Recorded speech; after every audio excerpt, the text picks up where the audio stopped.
All right, well, this is our last adult forum of 2021. Because next week we're going to have cookies. Yay! And then the week after that, we're, post-Christmas relaxation. Cookie fellowship. Cookie fellowship, yeah. Cookie Cookie communion. communion. C. C Yeah. is for cookie communion. Yeah. Oh. So our story of the day is Isaiah 55, verses 1 through 13. Okay, I'm here. That works. there he is. I can see him. That is the There's- entire there's Way Rich. down the fireplace. So yeah, this is overall a pretty hopeful passage. There's a vision that's spoken, and then there's these whole interesting section in the middle of my thoughts are not your thoughts, my ways are not your ways, which there's just a lot of different pieces in here. So what jumps out at you that maybe wasn't even touched on in the service, but what jumps out at you in this story? One of the things is when you get on, because that was the other thought I had for Shine Time was, how does God think? When we say his thoughts, or whatever, my thoughts are not your thoughts. And then we get together, and even, in our Christian circles, we make our little circles and argue about what God thinks and what God's will is. And, yeah, and there's still the hot issues like abortion, gay, lesbian, sexuality. What is God's will in all of this? And I, talk to people who believe that God would never do that to a person to allow them to be born gay. Things like that. And I tried to point out other genetic issues that come about for children and that God has allowed. I'll use that term. That God doesn't make it happen, but allows it to happen. Well, she didn't want to hear that. She was stuck on God would never do that. That's an example of my thoughts are not your thoughts, my ways are not your ways, but we keep arguing about it. Yeah. That idea of God doesn't make mistakes. Yeah. Oh. And then trying to quote, line that up with a child being born with a birth defect of being born blind or deaf or with a Toes, hole in fingers, the legs, child's all heart. those Yeah. issues. And And oddly enough, and we can even separate being born gay from being born with a physical defect, because I think the gay community would say there's not a defect. Right. No. They're just different. But what I'm saying is there are those who are saying Oh, of it course. is a defect. right. Of course. Even though there always has been there in our history, but they just couldn't show it. Sure. What I was going to say, though, is there's that great story in the Gospels where the disciples say, Jesus, who sinned, the parents or the person that they were born blind? And so they were trying to make sense of back then in their own way. There has to be, isn't there a purpose or a reason for why things aren't perfect? And Jesus kind of diverts them from that argument and says, no, it's not the right thinking. And doesn't necessarily say, this is the reason why everything happens, but just really kind of says, no, that's not the right thinking. Which is actually what God does in Job. Job is like, what did I do wrong? I didn't do anything wrong. And his friends are saying, you must have. This is the way we understand the world. And then God comes and says, you guys are wrong.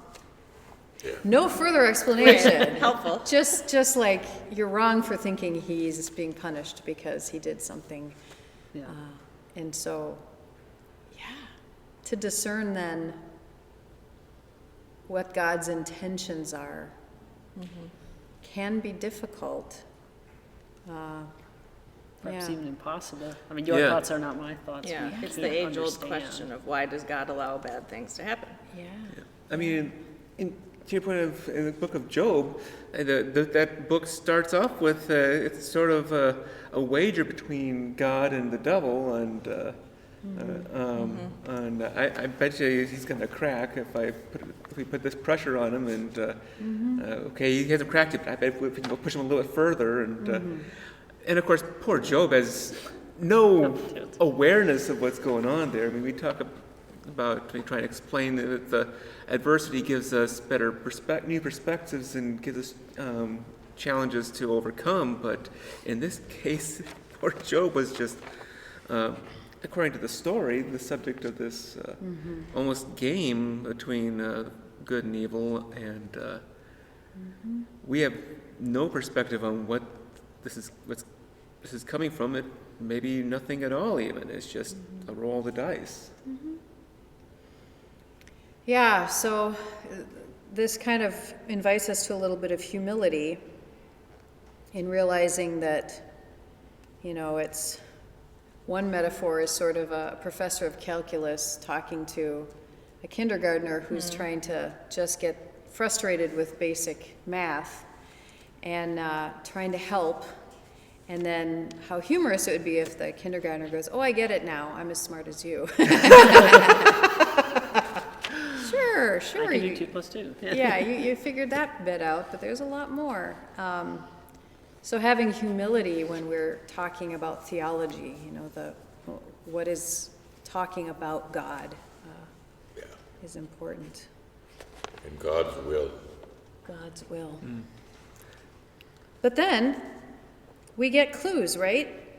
We get clues for the will of God, because if like that company I referenced in the sermon who they destroyed the land and said, "We don't know how that happened, it was an act of God." Is that what God does? Does God destroy land and in a way that's has poisonous, poisons everything? And I don't know, it's we hear about what God's will is from the prophets and even from Jesus, and it's not destruction. It's life and transformation. So, I mean, to that point, you can argue, what about a volcano and its devastation that flows down into a forest below? And What's going on in Canary Islands right now? Yep. I mean, it does have. I mean, the world does have events like that, but in this case, yeah. I mean, they say that it's not our fault, and it's like you dumped the poison. It's pretty blatantly obvious. It's like you're still holding the match. and also when we do have natural disasters, as we call them. The tornadoes that just went through Kansas. Sure. I'm sorry, I interrupted you. Yeah. When we do have natural disasters that happen in Mother Nature, we trust it's not God going, "Okay, and now a tornado," right? And now a volcano. That would be fun. Well, there again, depending on what shows you listen to, Yeah. on the television or radio, that is God punishing New Orleans for whatever. Yeah. And That was Pat Robertson was saying all that stuff back in yeah, Katrina. he was saying that Saying it was stuff, because of and he had gangs. to That's follow why him. Katrina came and wiped out Wait, New Orleans. What?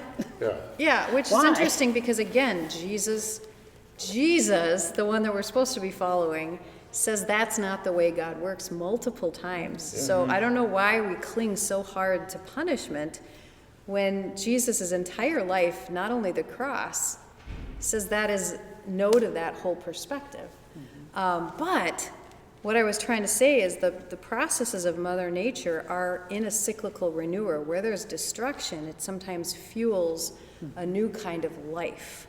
Whereas a lot of the destruction that humans do, it extinguishes life in a poisonous way in which it makes it difficult for life to come back. And so it's not necessarily working with the cycles of life that the nature does, where volcano ash or whatever can be nutritious for certain things to grow up. It's like, why do 1 million people live next to Mount Vesuvius? Because it's some of the best growing land There in you the world. go. There you go. So there's danger inherent in living there, but it's worth it. If there's life that comes from that destruction, and that's more the patterns of Mother Nature that we see is, a healthy cycle that is dangerous at times, but promotes life overall. If Mary was here, because we're talking about issues of nature and so on, we were talking about something yesterday. Mary's comment is to the effect, why do we wait until it's too late? then we will act. But it's usually when it's too late. Scientists or whatever movies talk about the tipping point, that we get to a point where enough of us realize we got to do something.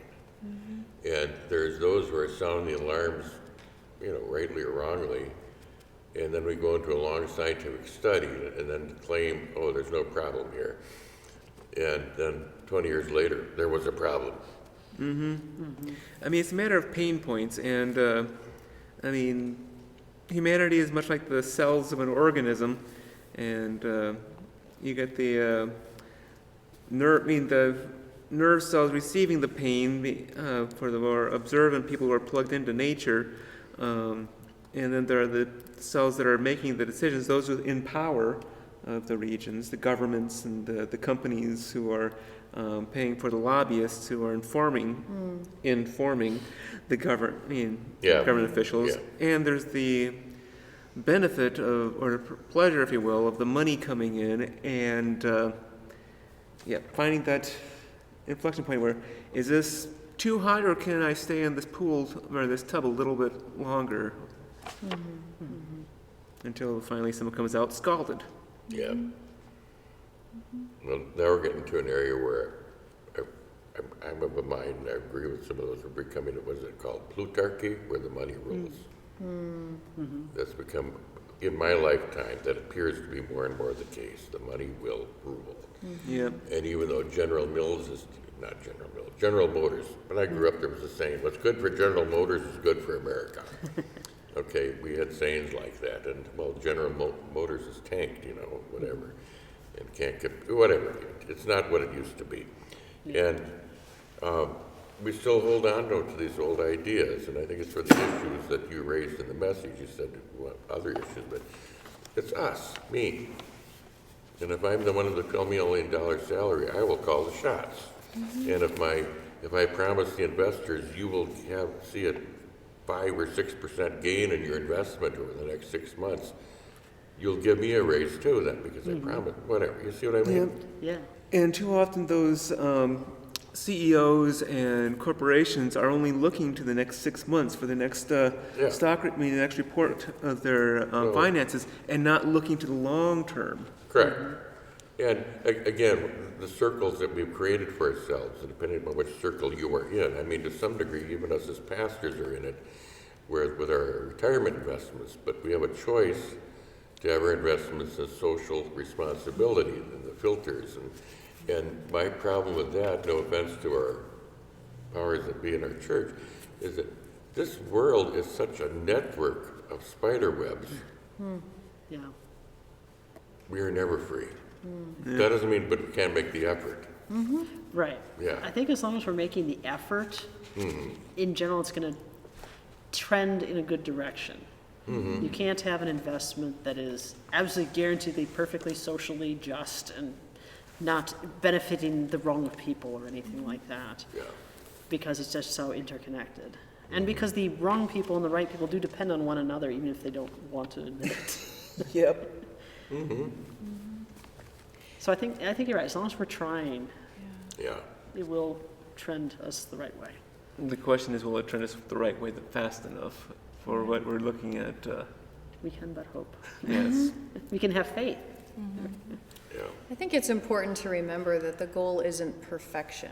Yeah. And so like here, if we're looking for the perfect investment, if we're looking for the perfect way to live sustainably, that's virtually impossible. It's interesting, there's this woman who wrote the book A Zero Waste Home, and she became a kind of a really big deal, and she chronicles how they completely shifted their lifestyle. They don't have garbage Wow. at all. Wow.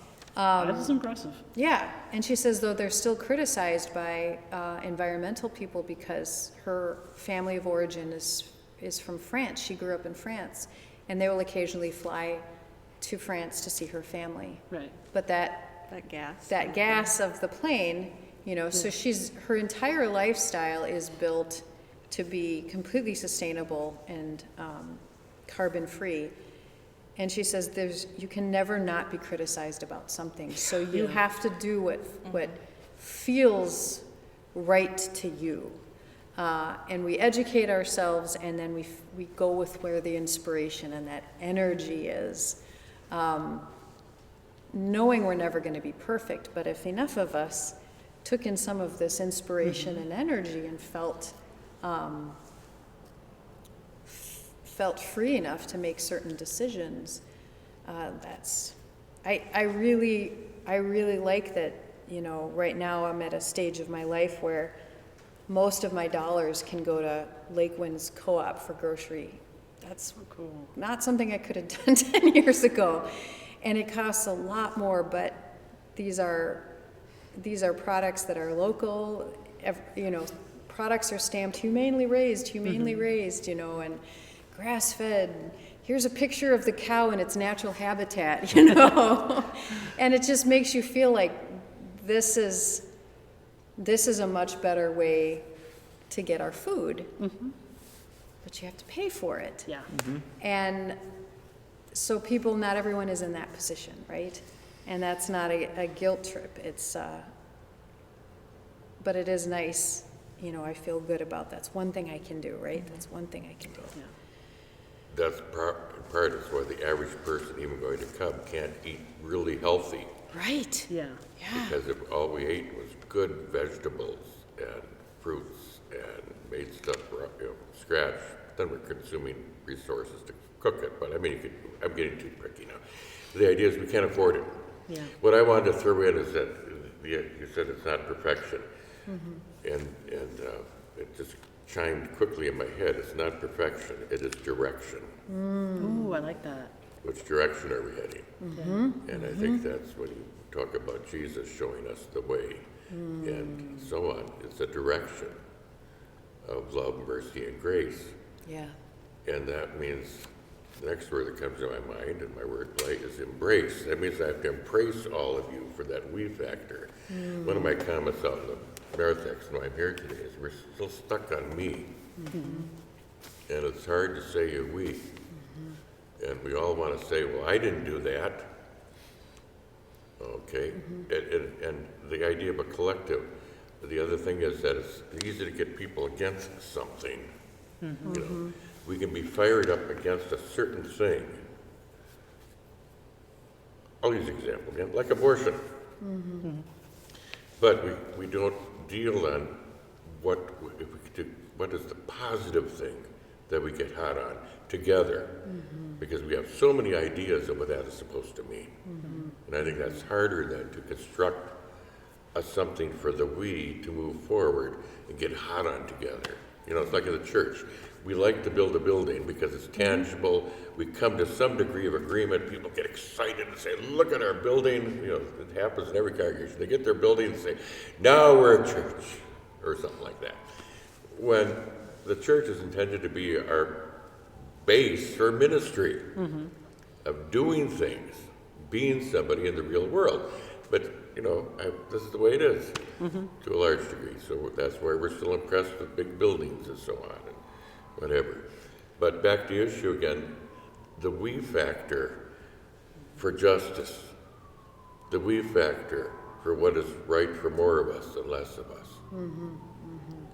That is hard to do. Like even the politicians, when I'll use examples because we're aware of it.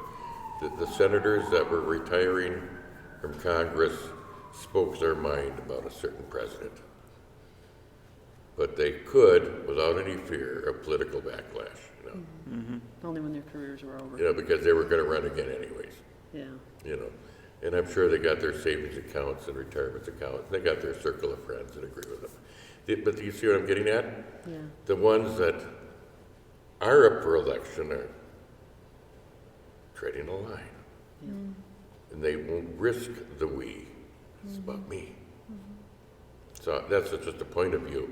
But again, instead of perfection, direction. Well, and with abortion specifically, that's a good example of a lot of Christians and good people, well-meaning people, are pro-life. Okay, so am I. But that doesn't mean that that becomes the only thing you care about. You focus only on that. You don't see the big picture. You don't even see the big picture about abortion, where it's about education, it's about birth control, it's about all these different things. You can't just say, I'm pro-life, and therefore it's okay to burn these abortion clinics. Or obviously that's an extreme, but like these people just get so focused on one thing and so indoctrinated that I have to be pro-life, so therefore XYZ, that they're totally missing the bigger picture too, I think. And I don't think that's where Jesus is leading us as Christians. Yeah. Like, if we're saying it's about wholeness and healing, we need to be helping these women, you know, in whatever way we can. Yes, I don't want unborn babies to be killed either, but it's bigger than that. Like, Yeah. And imagine my thoughts are not your thoughts. So imagine, you know, Jesus or God talking a little bit about that, and like you said, expanding the conversation to say, well, let's reveal something, that there's a lot of misogyny in this conversation that we have. There is a perspective of the woman as slut who gets herself in this position, and things like that. So there's a perspective that you can hear in the way certain politicians and people will talk about the issue. It is the woman slowly got herself pregnant, and she was irresponsible. Therefore, there is no room for a larger conversation. There's no room for her humanity. And if we can start to expand the whole big picture, it actually starts to give us ideas of a whole nother way to approach it that could be healthier and still get us to our goal, right? Still get us to our goal. right, there are very few people out there, I would say, that actually want to be killing unborn babies. Yes, Like, right, yes, that's not yes. what we're fighting No. Yeah. here. Yes. Absolutely nobody has one for fun, I'm sure. Yeah, Right. the women who came forward, from the congresswomen who came forward to talk about their situations where they, I think there were 3 congresswomen and a 4th woman who were in those trials that came forward to talk about their situations and cheerfully expressed what drove them to those situations. And it's not just someone who, there are many situations where women can wind up where they need to have an abortion. I mean, I was a candidate to be aborted. And my mother was carrying me and then contracted hepatitis. And, and yet, I would be, fortunately, it didn't get to that point, obviously, I'm here. But then again, Your mom says you were very sick. if it came to where I was born and she died from it, then my brother would not be here, because he came after me. And, I mean, I think that, back in the day, they call them cesarean sections what they are, because they had to be decreed by Caesar himself to save the life of the baby. Sometimes and the mother back in those days didn't always survive the cesareans, but They never survived. there's no, Far more accurate. there's very rarely a black and white to most situations. It depends on what's going on there. If you have to, abortion is a terrible thing, but in some situations, I don't know all the situations out there, but there's going to be some situations where the fetus isn't viable, and if we may force the woman to carry the fetus, she's not going to survive to have the next child that is maybe in her future, or that it's just. I think what you said can't is just- really, Black really. and white is just not right there. Yeah. Yeah, what you said about not black and white, and as humans, we do have a huge tendency to think black and white about many issues, often until we've walked through them. And then when we walk through a situation, we realize this was not very black and white, or we have someone close to us that goes through an issue. And I think that's another piece, God's thoughts. Well, if God has intimately been walking with all of the billions of people that have ever lived on this planet, don't you think God understands the literally billions of points of view? So what issue could ever be perfectly black and white for God, right? And so it's just interesting when I think about the things I've changed my mind on, or the things I'm ignorant about. When I interviewed my immigration lawyer friend, and she gave me the tip of the iceberg of what she has to deal with. And it made me realize I don't know a thing, and I need to have way more compassion for the people going through the immigration process. And I also need to be aware that there's real structural roadblocks trying to prevent people from doing it the legal way. And that just opened my eyes to have a lot more compassion. And I think compassion is almost never a wrong way to go. Yeah. You know, And humility. and Yes. humility. I don't know. I don't Yeah. know. I have no idea I don't what these know. people are going through. Yeah. Yep. And even if we know a little bit of one perspective, that's still just a drop in the bucket. Yeah. So, I mean, So the one situation that always gets me back to what we were first talking about, well, what you just said, my thoughts are higher and God's will. Parents that lose children to cancer. I don't know. That one, just like when I think about losing one of my daughters and watching her suffer and die, Yep. I cannot deal with that. And Yep. it's easy for me to say to people, in other circumstances, we can't understand always why bad things happen. But that one just like gets me, and I've never been able to come up with anything to like justify that, or what would I say if Kim lost one of her kids? You know, Yep. Kim's my best friend. What would I do if I lost one of my kids? Yep. I just don't know. I'm with you on that. I can think of a million awful things that would happen to me, but if something bad happened to my kids, that would be the one time I would look at God and be like, are you joking? And as a pastor, I have answers, right? But that is like, that's the worst. Yeah. That's the worst, is when something happens to your child. Yeah. What do you say to parents? What are the answers? That the answers are, I don't like the answer that God has a plan for this, because I don't think that's biblical. It's not New Testament.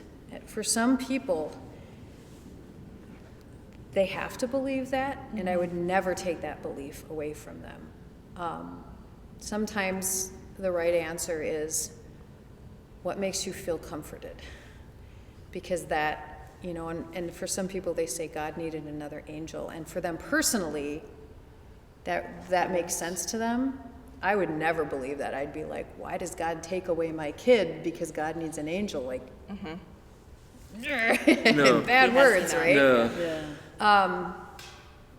There is a part where we understand that God is not in full control of everything that happens.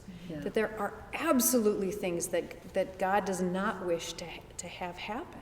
I do not like the theology that God is in control of everything. I think that is not biblical either, especially not New Testament. And I think that we all have a lot more power than we realize, and the world has its own freedom to evolve, and part of the not perfectness of the world is that our bodies can develop these diseases, and yeah, kids can die from cancer, and that's not the way God would have it. If Jesus were walking on the earth, he would cure that kid, right? I know, but he could cure that kid anyway. And Could he? doesn't. Could he? Well, I don't that's know. Could he? what That's some- the, I that's, don't know. yes, There- that's the there- question. there- Exactly. Because some kids do get healed. Yeah. So Yeah. Yeah. Yeah. Yeah. I don't know. That one That's I just can't deal with Exactly. That's the mystery, is that I guess if it were me, I would choose to believe that whatever that situation, that cross-section of how bad the disease was, the medical intervention, like everything that's happening, that somehow the scales tipped in one direction or another, and there are forces that we don't fully understand, but that God wanted the good, but sometimes God's will does not prevail. And and that's just where I am, because there's too much junk that happens to children all around the world that makes me think, to me, I would rather believe, and anyone watching this, you're free to believe something different, I would rather believe that God doesn't have the power to stop that in that moment. That maybe God is yelling out instructions of how to fix it, but not everybody was listening. I don't know. I think God wants the I gotta world, interject. Yeah, My answer would be, all I can do is sit and cry with you. yeah. yeah, yeah, Because there are things we will never figure out. yeah. And, I think on some level, God wants the world to be I'm with a Pat. self, Pardon me? sorry, you were still going, I'll let Yeah, you. I was still going, yeah. I'm with Pastor, though, that if, as you come to your own conclusions, such as God maybe need another angel, I would support you in Just that. support that Yeah. person in Exactly. whatever If that's what they helps needed. them, yeah. Yeah, Yeah. If, and so on. But the reality is, there's those times, all you do is sit and cry with them. And share in the grief and the uncertainty. And from what I've learned from others is, for some questions, there will be no answer. Yeah, There is no definite answer. But it's rather you coming to whatever. But like you say, as you think of it, you couldn't imagine coming to terms with that. Yeah. Yeah. go ahead, you were gonna say something. yeah. The whole why did bad things happen? I liked what you said about the whole world having free will. You mentioned something about that. And that may be true on a cellular level. So Yes. individual cells can have different ideas about what they Yep. want to do, and that's where Yeah. cancer comes from, Yeah. metaphorically.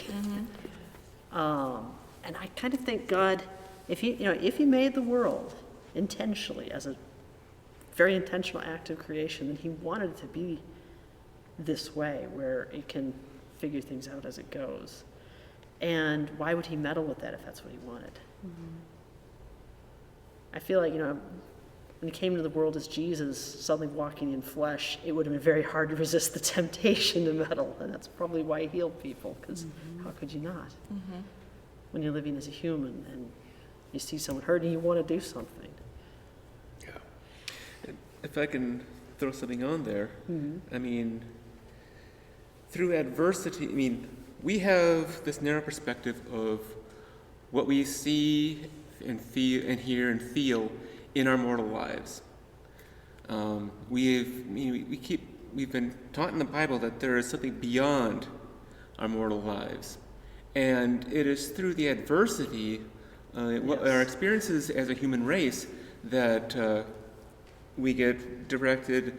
We invest in finding cures for childhood diseases. We decide how we're going to, how far we're going to allow difficult pregnancies to go, and we decide how old we're going to let people get for their adversities and pains become too great for them to bear,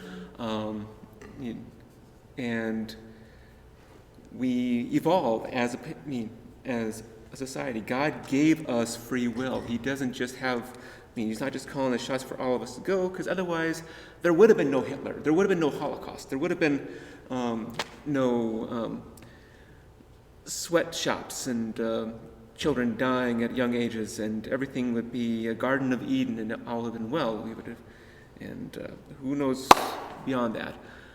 But then when these children do suffer and die, what becomes of them? We don't know. They may be given another chance at life. They may become angels. We won't know that until maybe after we die. We can only hope that, again, there's more to this story than we are seeing. We're not seeing the wagers being made between good and evil. We're not seeing the ultimate direction that God is trying to direct us as a society, as a human race, with the loss of these children, with the deaths of these children's parents, forcing them to grow up as children, with the oldest of 10 years old raising her siblings at 6 and 4 and 3 years old. But we can only hope that there's some direction that we're being guided with this. I really love that, and that's part of your thoughts are my thoughts. We can't see the whole picture. I have two thoughts to kind of wrap this conversation up. Jumping off of what you said is, if you think about salt, there was this soup I was making recently, and I was adding salt, and I kept tasting it, and I was like, it's like there's nothing in here. And so I added a little bit more, and finally I just like, right?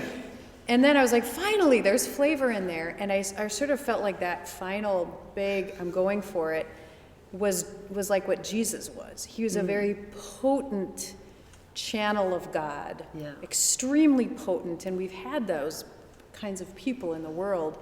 In fact, I just read about it in my story. There's this thing about a guy called the Peacemaker who brought all the tribes together. There are stories of people who seem like such a potent channel that they can't help but affect the reality around them. And then we also see the will of God, right? They bring people together, Yeah. they heal. They seem to be making a statement that the way things are going is not the way God would like it to be.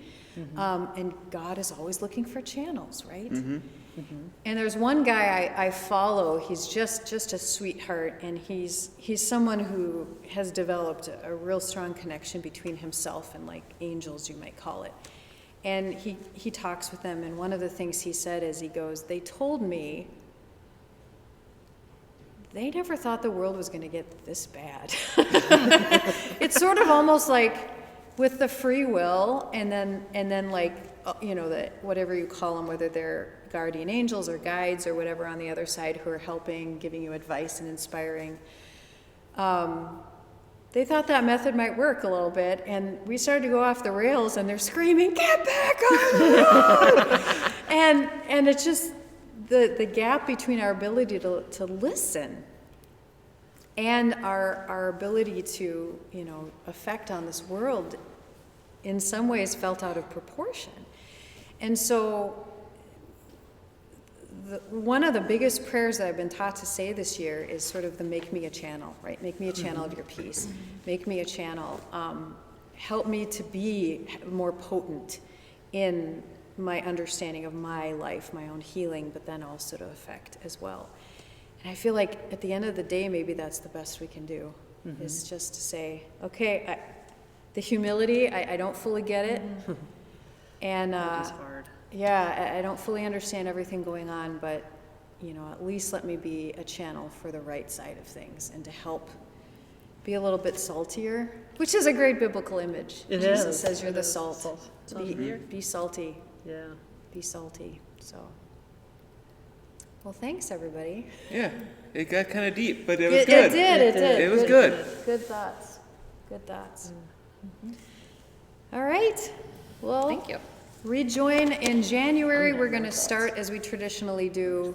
We'll start at the beginning of John because we're in the Gospel of John for the spring. And we're just going to read through John in adult forum like a full Bible study and talk it through. So.